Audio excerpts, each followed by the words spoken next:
This is an affirmative team that is far more concerned with punishing politicians than they are concerned with actually improving the education of everyday Australians. That is precisely why this policy is a terrible idea.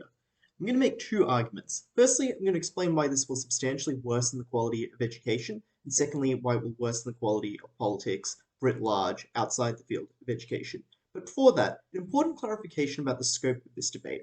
I think it has to be the case that this debate concerns all kids of politicians at all levels of schooling, for two reasons. Firstly, it seems relatively intuitive from the wording of the motion that that would be the case. And secondly, if you were to accept affirmative's definition that this only applies in primary schools and only to kids who are not yet enrolled, then this topic would have very little effect on anything, and therefore there isn't very much to debate about, considering the vast majority of people send their kids to public primary schools in any case. And as affirmative themselves point out, there is very little difference between public or private schooling at the primary level. So we think the debate probably applies to primary school as well as to high school, and it applies to all kids of politicians, which gives this debate some actual scope.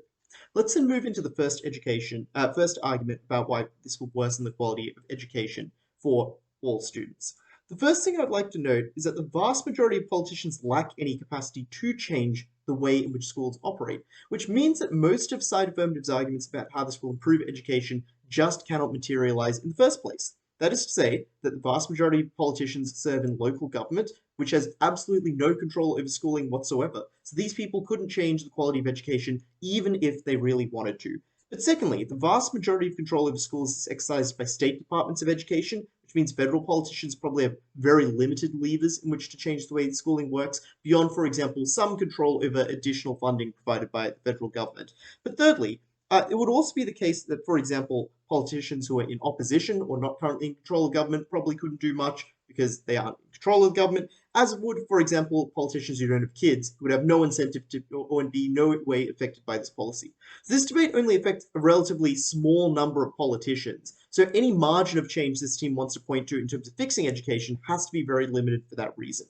But let's look at the reasons they give for why it might change things. The first argument side affirmative makes is around awareness. Their claim is that at the moment politicians lack an understanding of what public schools are like, so forcing their kids into those public schools will suddenly give them an appreciation for what the problems are, and suddenly they will realize that they aren't quite as good as private schools and something needs to be done.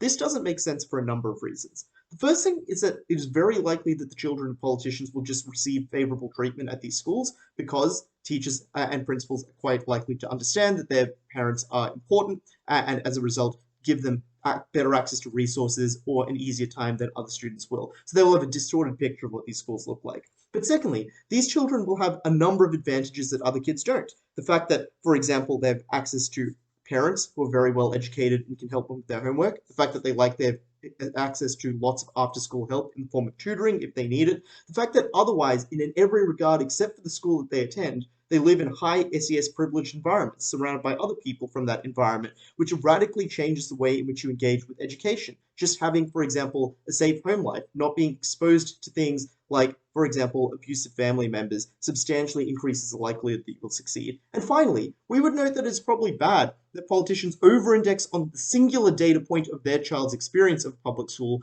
rather than objective data that is easily accessible should they want it about what schools are like, about what is happening in schools.